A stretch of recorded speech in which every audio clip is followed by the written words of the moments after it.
আসসালামু আলাইকুম। আমন্ত্রণ জানাচ্ছি গল্পের ঝুড়ি বাই পিয়াস চ্যানেলের পক্ষ থেকে। আপনাদের সাথে আছি আমি পিয়াস। আপনারা শুনছেন শ্রদ্ধেয় লেখক ডাক্তার হুমায়ুন আহমেদের কুটুমিয়ার পঞ্চম পর্ব। এর আগে আমাদের আরও 4টি পর্ব প্রকাশিত হয়েছে, তো আমরা আজকে সরাসরি পঞ্চম পর্বে প্রবেশ করছি। হামিদা বলল, তোমার নাম কুটুমিয়া? হামিদার গলায় কৌতূহল, বিস্ময় এবং কিছুটা ঘেন্না। কুটুম মাথা নিচু করে দাঁড়িয়ে আছে, তার দৃষ্টি মেঝের দিকে। হঠাৎ জেরার মুখোমুখি হবে এই প্রস্তুতি হয়তো তার ছিল না। কুটু আজ সকালে তার বিছানাপত্র নিয়ে হামিদা বানুর বাড়িতে উঠেছে। আলাউদ্দিন সঙ্গে ছিলেন। তিনি কিছু কেনাকাটার জন্য নিউ মার্কেটে গেছেন। স্ত্রীর সঙ্গে বাস করতে আসার প্রস্তুতি হিসেবে এইসব কেনাকাটা। কুটু বলে দিয়েছে কি কি লাগবে। কেনাকাটার লিস্টে আছে স্পঞ্জের স্যান্ডেল, গেঞ্জি, পায়জামা, পাঞ্জাবি, রুমাল, তোয়ালে, টুথপেস্ট, টুথব্রাশ। রুমাল ছাড়া লিস্টের সব জিনিসই আলাউদ্দিনের আছে। তারপরেও কুটু বলে দিয়েছে এই জিনিসগুলি নতুন হলে ভালো হয়। কেন ভালো হয় আলাউদ্দিন জিজ্ঞেস করেননি। কুটুর বিবেচনার ওপর তার গভীর আস্থা। ব্যবহারের জিনিসপত্র ছাড়া অন্য কিছু জিনিসের লিস্টও কুটু করে দিয়েছে। তার মধ্যে আছে 15টা বেলি ফুল, 1 কেজি গরম জিলাপি, আধা কেজি নেস্তার হালুয়া। এই জিনিসগুলি হামিদা বানুর জন্য এবং আনতেই হবে। এর ভেতরে কুটুরও হয়তো কোনো বিবেচনা আছে। স্ত্রীর সঙ্গে বাস করতে আসার ব্যাপারে আলাউদ্দিন সাহেবের গভীর শঙ্কা ছিল। অভ্যস্ত জীবনযাপনের বাইরে কিছু করার অর্থই ভীতি। কুটু এই ভীতি দূর করেছে। কুটুর কথাবার্তায় তিনি ভরসা পেয়েছেন। তবে একা একা টিভি দেখা, চ্যানেল বদলাতে বদলাতে মেশানো টমেটো জুস খাওয়া কিভাবে হবে তিনি ভেবে পাচ্ছিলেন না। কুটু বলেছে, মানুষ যেমন চায় তার দুনিয়া তেমন হয়। আপনার চিন্তার কিছু নাই। কুটুর কথার অর্থ তার কাছে পরিষ্কার হয়নি, তবু তিনি ভরসা পেয়েছেন। কারণ কুটু ভরসা দিয়ে কথা বলেছে, সান্ত্বনার কথা বলেনি। কুটু এখন দাঁড়িয়ে আছে হামিদা বানুর বসার ঘরের মাঝখানে। হামিদা তাকে ডেকে পাঠিয়েছে। হামিদার ভ্রু কুঁচকে আছে। যেসব মেয়েরা শুঁয়োপোকা ভয় পায়, তাদের সামনে বিশাল আকৃতির শুঁয়োপোকা দাঁড়িয়ে থাকলে তাদের মুখের ভাব যেমন হয়, হামিদার মুখের ভাব ঠিক সেরকম। কি ব্যাপার, তোমাকে প্রশ্ন করছি, তুমি জবাব দিচ্ছ না কেন? তোমার নাম কুটু? জি আপা। প্রথমবার যখন প্রশ্ন করলাম তখনই তো জবাব দিতে পারতে, দ্বিতীয়বার প্রশ্ন করতে হলো কেন? কুটু বিনীত ভঙ্গিতে বলল, আমার নাম তো আপা জানেন, জানিনাও জিজ্ঞাসা করছেন, এই জন্য চুপ করে ছিলাম। ভবিষ্যতে কিছু জিজ্ঞেস করলে সঙ্গে সঙ্গে জবাব দেবে, চুপ করে থাকবে না। জি আচ্ছা। তুমি কি জানো, তোমার মতো নোংরা মানুষ আমি আমার দীর্ঘ জীবনে কোনোদিন দেখিনি। তোমার গা থেকে পচা গন্ধ আসছে, এটা কি তুমি জানো? কুটু জবাব দিল না। হামিদার রাগ ক্রমেই বাড়ছে। সে রাগটা সামলাবার চেষ্টা করছে, সামলাতে পারছে না। আজকের দিনে সে রাখতে চায় না। তুমি তো হাতের নখও কাটো না, নখ বড় হয়ে পাখির নখের মতো বেঁকে গেছে, হাতের নখ কাটো না কেন? একটু অসুবিধা আছে আপা। বলো কি অসুবিধা? আমার নখ শক্ত, ব্লেড দিয়া তো কাটে না, সারাদিন পানিতে ডুবাইয়া রাখা নখ নরম কইরা কাটতে হয়। তোমার মাথার চুলও কি শক্ত? চুল লম্বা হয়ে ঘাড় পর্যন্ত চলে এসেছে। আমি নিশ্চিত তোমার মাথা ভর্তি উকুন। তুমি যখন রান্না করতে বসো তোমার মাথার উকুন এসে হাঁড়িতে পড়ে। বলো মাথার চুল কাটো না কেন? আমার মাথা তালুতে অসুখ আছে আপা, চুলে টান পড়লে ব্যথা লাগে। হামিদা কঠিন গলায় বলল, তোমাকে আমি এই বাড়িতে রাখবো না, অবশ্যই না। আমার রান্নাঘরের সীমানায় তোমার মতো কেউ ঘুরঘুর করছে, ভাবতেই ঘেন্না লাগছে। তুমি চলে যাও। চইলা যাব? অবশ্যই চলে যাবে। তোমার বেতন যদি কিছু পাওনা থাকে ওনার কাছ থেকে এসে নিয়ে যাবে। এখন চইলা যাব আপা? হ্যাঁ, এখন চলে যাবে, 5 মিনিটের মাথায় বিদায় হবে। কুটু বিনীত ভঙ্গিতে বলল, আপা একটা ছোট্ট কথা, যদি অনুমতি দেন বলি। বলো, সংক্ষেপে বলো। স্যারের সঙ্গে যদি দেখা কইরা না চইলা যাই তাহলে স্যার মনে খুব কষ্ট পাইবেন। উনি আমার অনেক স্নেহ করেন, স্যারের মনে মায়া মমতা বেশি। মায়া মমতা বেশি সে তো দেখতেই পাচ্ছি। মায়া মমতা বেশি না হলে তোমার মতো কোনো জিনিসকে ঘরে রাখতে পারে? তোমাকে ঘরে বানায় না, তোমাকে ম্যানহোলের নিচে বানায়। কুটু প্রায় অস্পষ্ট গলায় বলল, স্যারের খুব শখ ছিল আমার হাতে একটা রান্না আপনারা খাওয়াইবেন, ইলিশ মাছের ডিমের ঝোল। তুমি পৃথিবীর সর্বশ্রেষ্ঠ শেফ হলেও আমি তোমার হাতে রান্না খাবো না, আমার ঘেন্না খুব বেশি। গোসল কইরা পরিষ্কার হইয়া নিব, নাপিতের কাছে গিয়া চুল কাটবো, কাঠ মিস্ত্রির কাছে গেলে ওরা নখ কাটটা দিবে, ওদের কাছে যন্ত্রপাতি আছে, ওরা করাত দিয়ে তোমার নখ কাটবে। জি, আমি আমার জীবনে অনেক অদ্ভুত কথা শুনেছি, তোমার মতো অদ্ভুত কথা শুনিনি। আমার সামনে থেকে যাও। জি আচ্ছা, এখনই তোমাকে বিদায় হতে হবে না, তোমার স্যার আসুক, তার কাছে বিদায় নিয়ে তারপর যাবে। চুলটা কাটাই আসবো আপা? হামিদা জবাব দিল না, সোফা থেকে উঠে চলে গেল। তার মন প্রচণ্ড খারাপ। মন খারাপটা এই পর্যায়ে গিয়েছে যে এখন শরীর খারাপ লাগছে। বিয়েতে রাজি হওয়াটা ভুল হয়েছিল এটা সে জানতো, সেই ভুল যে এত বড় ভুল তা জানতো না। আলাউদ্দিন নামের অজানা অচেনা লোকটা চলে এসেছে। হামিদা যে খাটে দীর্ঘজীবন একা শুয়েছে সেই খাটের একটা অংশ দখল করে এই লোকটা পড়ে থাকবে। সবচেয়ে বড় কথা, তার দুই মেয়ের বাবার স্মৃতি এই খাটের সঙ্গে জড়িত। সে এবং শহীদ দুজনে মিলে গুলশানের কাঠের দোকান থেকে খাটটা কিনে এনেছিল। আর যাই হোক, তাদের দুজনের খাটে বাইরের একজন মানুষকে শোয়ানো যায় না। হামিদার নিজেকে প্রস্টিটিউটের মতো লাগছে। যে মেয়ে একবার এক একজনের সঙ্গে বিছানায় যায় সে প্রস্টিটিউট ছাড়া আর কি। হামিদার চিৎকার করে কাঁদতে ইচ্ছে করছে, কিন্তু কান্না আসছে না।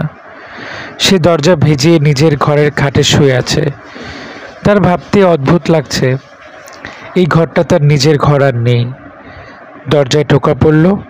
হামিদার কাজের বউ আসিয়া মাথা বের করে ভীত গলায় বলল, চা দিমো আফা? হামিদা বলল, না। আসিয়া চলে গেল না, আগের জায়গাতেই দাঁড়িয়ে রইল। হামিদা বলল, আরও কিছু বলবে? আসিয়া ক্ষীণ গলায় বলল, উনি আসছেন। উনিটাকে? আসিয়া বিড়বিড় করে বলল, নতুন ভাইজান। হামিদার খুব বিরক্তি লাগছে। একজন মানুষ এসে দীর্ঘদিনের সুশৃঙ্খল অবস্থাটা লণ্ডভণ্ড করে দিয়েছে। আসিয়ার মতো প্রাণবন্ত মেয়ে ভয় অস্থির হয়ে আছে, কথা ফিসফিস করে বলছে, মাঝে মাঝে বিড়বিড় করছে। এই অবস্থার পরিবর্তন কখন হবে? হামিদা বলল, তুমি ওনাকে জিজ্ঞেস করো চাটা কিছু খাবে কিনা। আর শোনো, বিড়বিড় করছো কেন? বিড়বিড় করার মতো কি কিছু হয়েছে? এখন দরজার সামনে থেকে যাও, দরজাটা ভিজিয়ে দিয়ে যাও। হামিদা চিন্তিত মুখে বসে আছে। বসার ঘরে দরজা ভেজানো, যে কোনো মুহূর্তে আলাউদ্দিন নামের মানুষটা ঘরে ঢুকতে পারে, এই অধিকার নিয়েই সে বা এই বাড়িতে এসেছে। তার অধিকার শুধু ঘরে ঢোকাতেই সীমাবদ্ধ না, সে ইচ্ছা করলে গায়েও হাত দিতে পারে। ভাবতেই শরীর খিনখিন করছে। টেলিফোন বাজছে। হামিদা টেলিফোন ধরল। হাজি সাহেব টেলিফোন করেছেন, তার গলা আনন্দময়। কেমন আছো গো মা? হামিদা বলল, ভালো না। আবার নতুন করে কিছু হয়েছে? হামিদা কঠিন গলায় বলল, মামা নতুন করে কিছু হয়নি, পুরনোটাই সামলাতে পারছি না। আমি তো কিছুই বুঝতে পারছি না। আমার অসহ্য লাগছে মামা, আমার ইচ্ছে করছে ছাদে উঠে ছাদ থেকে লাফ দিয়ে নিচে পড়ে যাই। আলাউদ্দিনের সঙ্গে কি তোর কোনো ঘটনা ঘটেছে? কোনো ঘটনাই ঘটেনি। সে আজ সকালে বিছানা বালিশ বাবরচো নিয়ে উঠেছে। সেরকমই তো কথা ছিল। হ্যাঁ, সেরকমই কথা ছিল, কিন্তু মামা আমি ব্যাপারটা মেনে নিতে পারছি না। মনে হচ্ছে আমার গা দিয়ে আগুনের হলকা বের হচ্ছে। একটা কাজ করি, আলাউদ্দিনকে বলি আরও সপ্তাহখানিক পরে এসে যেন সে বাড়িতে ওঠে। এই এক সপ্তাহ চিন্তা ভাবনা করে নিজেকে গুছিয়ে নে। এসব কিছুই করতে হবে না, আমি তোমাদের কাছে চলে আসছি, তোমাদের সঙ্গে থাকবো, তোমাদের সঙ্গে কথা বলবো, ভাববো। এটা মন্দ না, চলে আয়। আমার জন্য একটা ঘর খালি করে রাখো মামা, আমি কাউকে সঙ্গে নিয়ে ঘুমোতে পারি না। তুই তোর মামির সঙ্গে কথা বলবি? সে তোকে বোঝাতে পারতো। মেয়েদের সমস্যা মেয়েরাই ভালো বুঝে। আমি এখন কারোর সঙ্গে কথা বলবো না মামা। শোনো, তোমার লেখকের সঙ্গে একজন বাবুর্চি নিয়ে এসেছে, কালাম মিয়া না কি যেন নাম। দেখে মনে হয় কবর খুঁড়ে কবরের ভেতর থেকে নিয়ে এসেছে। বিদায় করে দে। বিদায় করে দিয়েছি, সে এখনও যায়নি, তবে চলে যাবে। মামা শোনো, যে লোক কবরের নিচ থেকে একজনকে ধরে নিয়ে বাবুর্চি চাকরি দেয়, তার সঙ্গে কি জীবনযাপন করা সম্ভব? মা শোন, এটা তো ছোট সমস্যা। সমস্যাই, সমস্যা কোনো ছোট বড় নেই। তুই কি কাঁদছিস নাকি? আমি কাঁদছি না, রাগে আমার শরীর জ্বলছে মামা।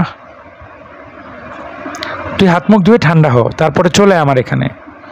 নাকি আরেকটা কাজ করব, আমি তোর মামিকে নিয়ে চলে আসি, তোর সঙ্গে কথা বলি, আলাউদ্দিনের সঙ্গে কথা বলি।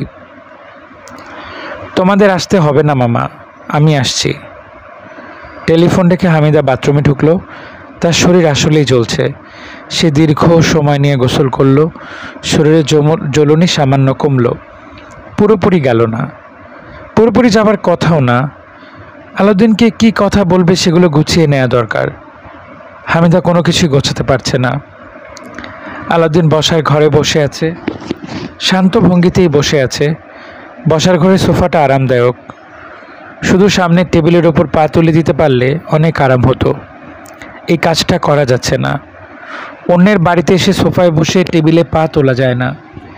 তার স্ত্রীর বাড়ি, সেই অর্থে নিজেরই বাড়ি, এই বোধ এখনও হচ্ছে না। আলাউদ্দিনের ঘুম ঘুম পাচ্ছে। কিছুক্ষণ ঘুমোতে পারলে ভালোই লাগতো। ঘুমানো ঠিক হবে কিনা বুঝতে পারছে না। সকাল 11টা বাজে। 11টার সময় কেউ ঘুমোতে যায় না। দুপুরে খাওয়া দাওয়ার পর লম্বা একটা ঘুম দিতে হবে। আজ দুপুরের খাবারের ব্যবস্থা কটুকি করেছে তিনি জানেন না। নতুন বাড়িতে প্রবেশ উপলক্ষে নিশ্চয়ই বিশেষ কিছু করেছে। মেনু আগেভাগে জানা থাকলে সারপ্রাইজটা নষ্ট হয়ে যাবে। আলাউদ্দিন সিগারেট ধরালেন। প্রথমবার হাজি সাহেবের সঙ্গে যখন এই বাড়িতে এসেছিলেন তখন সিগারেট ধরাতে সংকোচ লাগছিল, এখন লাগছে না। এটা একটা ভালো দিক। সিগারেটে 2টা টান দিতে হামিদ এসে ঘরে ঢুকলো। আলাউদ্দিন সঙ্গে সঙ্গে সোফা ছেড়ে উঠে দাঁড়িয়ে পড়লেন। সম্মান দেখানো হলো। নিজের স্ত্রীকে এভাবে সম্মান দেখানোর কোনো নিয়ম আছে কিনা তিনি জানেন না। আস্তে আস্তে সব নিয়মকানুন শিখে নিতে হবে। শিক্ষার কোনো শেষ নাই। কবরে যাওয়ার আগ মুহূর্ত মানুষ শিখতে পারে। হামিদা বলল, বসুন। আলাউদ্দিন ধপ করে বসে পড়লেন। হামিদা তার সামনে বসল। তার মুখ অস্বাভাবিক গম্ভীর, চোখ ঈষৎ লাল, মনে হচ্ছে তার জ্বর আসবে, গা শিরশির করছে। আলাউদ্দিন বললেন, আপনার জন্য জিলাপি এনেছি। হামিদা চমকে উঠল। মনে হলো সে একটা ধাক্কার মতো খেয়েছে। ধাক্কা খাওয়ার কারণ আছে। শহীদের জিলাপি খুব পছন্দ ছিল, যখন তখন জিলাপি নিয়ে আসতো। জিলাপি না পেলে নেশাস্তার হালুয়া, দুটো খাদ্যদ্রব্যই হামিদার অপছন্দ। শহীদের আরেকটা পছন্দের জিনিস ছিল বেলি ফুল। হামিদা কোনো পুরুষ মানুষকে বেলি ফুলের জন্য এত পাগল হতে দেখেনি। তার আনন্দময় গলা এখনও কানে বাজে। হামিদা শোনো, আর মাত্র কয়েকটা দিন, তারপরেই শুরু হবে বেলির সিজন। শহীদের মৃত্যুর পর দীর্ঘ দিন কেটে গেছে, হামিদা বাড়িতে বেলি ফুল ঢুকতে দেয়নি। বেলি ফুলের গন্ধ এখন হামিদা কেমন সেটা ভুলে গেছে। জিলাপি এনেছেন কেন? আলাউদ্দিন জবাব দিলেন না। কুটুমিয়া তাকে জিলাপি আনতে বলেছে বলে তিনি জিলাপি এনেছেন এটা বলতে ইচ্ছে করছে না। তার মন বলছে এই সত্যি কথাটা শুনলে হামিদা পছন্দ করবে না। নেশাস্তার হালুয়া আনতে বলেছিল, হালুয়া খুঁজে পাননি। হামিদা বলল, শুধু জিলাপি এনেছেন, আর কিছু আনেননি? আলাউদ্দিন বলল, বেলি ফুল এনেছি। বেলি ফুল এনেছেন? জি। কই দেখি। আলাউদ্দিন পাঞ্জাবির পকেট থেকে বেলি ফুল বের করলেন। হামিদা বলল, বেলি ফুল জিলাপি আপনি কি নিচ থেকে এনেছেন না কেউ আপনাকে আনতে বলেছে? আলাউদ্দিন বিব্রত ভঙ্গিতে বললেন, নিচ থেকে এনেছি। হামিদা বলল, জিলাপি আমি খাই না, আর বেলি ফুল আমার পছন্দের ফুল না, তারপরও আপনাকে ধন্যবাদ। আলাউদ্দিন পকেটে হাত দিয়ে সিগারেট বের করলেন। কিছুক্ষণ আগেই তিনি সিগারেট শেষ করেছেন। সেই সিগারেটের ধোঁয়া এখনও ঘরে আছে। এর মধ্যে আরেকটা সিগারেট ধরানো ঠিক হচ্ছে না। হামিদার নাক মুখ কুঁচকে আছে। যারা সিগারেট খায় না তারা সিগারেটের গন্ধ সহ্যই করতে পারে না। আলাউদ্দিন হামিদার চোখের দিকে তাকিয়ে ভয়ে ভয়ে সিগারেট ঠোঁটে নিলেন, ধরালেন না। কাজটা পরীক্ষামূলক। তিনি যদি দেখেন হামিদা রেগে যাচ্ছে তাহলে আর সিগারেট ধরাবেন না, আর যদি দেখেন যে সে রাখছে না তাহলে ধরাবেন। তিনি লাইটার হাতে নিয়ে অপেক্ষা করছেন। হামিদা বলল, আপনাকে কিছু জরুরি কথা বলা দরকার, অত্যন্ত জরুরি। জি বলুন। আজ আর বলবো না, আমার শরীরটা খারাপ, মাথা এলোমেলো হয়ে আছে, কি বলতে গিয়ে কি বলে ফেলবো বুঝতে পারছি না। তাহলে আরেকদিন বলুন। হ্যাঁ তাই করব। আমি এখন চলে যাব মামার কাছে, সেখানে কয়েকটা দিন থাকবো, মনটা ঠিক করব। আলাউদ্দিন অত্যন্ত উৎসাহের সঙ্গে বললেন, অবশ্যই অবশ্যই, মন ঠিক করা অত্যন্ত জরুরি। প্রয়োজনে 10 দিন থাকবেন। আমার ব্যাপারে কিছু চিন্তা করতে হবে না, সঙ্গে বাবুর্চি আছে, সে আবার অত্যন্ত দক্ষ। আপনার বাবুর্চির বিষয়ে কিছু কথা আছে। বলুন কি কথা? আপনার সঙ্গে বেয়াদবি করলে সেটাও বলুন। ওকে সাইজ করা দরকার। প্রায়ভাবে সাইজ করব, শেষে সাইজ করা হয় না। বাবুর্চি বিষয়ে যে কথাগুলো বলতে যাচ্ছি সেগুলো আজ না বলে অন্যদিন বলবো।